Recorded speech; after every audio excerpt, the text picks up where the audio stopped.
Hi to all of you. Greetings from my channel. I hope today is going really well for everyone. Please hit the subscribe button and give this video a like before the video starts.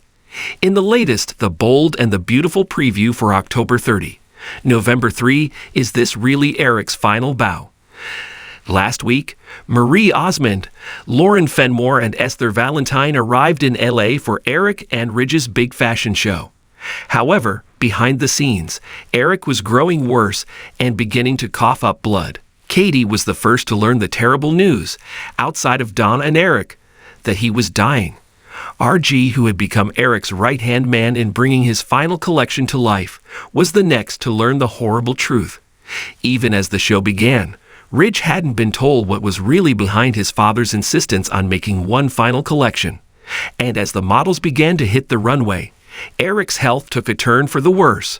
Coming up, Eric and Ridge's fashion showdown on the runway has kicked off, with Ridge declaring, "May the best man win." Steffi returns this week and lets Finn know, "I'm back." How does she plan to deal with the threat that is Sheila, though? Finally, as Donna and Eric embrace, RG confesses to his dad that his grandfather's doctor has only given him a few months to live. Ridge can't believe the man who has given him everything is dying. Is this really it for Eric? We'll say this up top, loud and clear. Nobody, us included, wants to see the bold and the beautiful kill-off OG John McCook's Eric Forrester. But at the same time, there would be a lot of juicy story to be mined if he at least passed in air quotes. Consider, if Eric were to fake his death rather than allow his honey Donna and their loved ones to watch him deteriorate, a full-on free-for-all would result at Forrester Creations.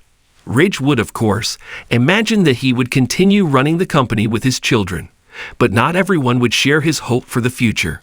Rick could finally return to LA more determined than ever to unseat Ridge from his position of power. Ridge isn't even Eric's real son, Rick might argue, owing to the fact that he's a Marone. Despite the bonkers battles he and Thomas fought in the past, Rick might even try to entice his longtime nemesis to team up in order to get out from under his father's shadow. Perpetual underdog Thorn could also make another play for relevance to the company, with Windsor Harmon reclaiming his role. He and Old Flame Taylor could combine their shares to become major players, teaching the Logan sisters what it's like to be left begging for scraps for a change.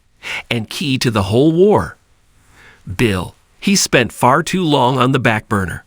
As the Forresters are front and backstabbing one another, he could quietly buy up shares in Forrester and, in the end, reveal that the design firm's new big kahuna isn't a Forrester at all, but a Spencer. Of course, no sooner will a changing of the guard have happened than Eric will reveal that not only is he alive, but he has miraculously been cured. In other words, Bill is gonna have to get the hell out of his chair and his office. Or will he? By attempting to safeguard his pride and spare his family the grief of watching him die, Eric may have accidentally left the door open for a fox to enter the hen house. Needless to say, that fox will be in no hurry to exit. And if you think that's a chilling prospect, you ain't seen nothing yet.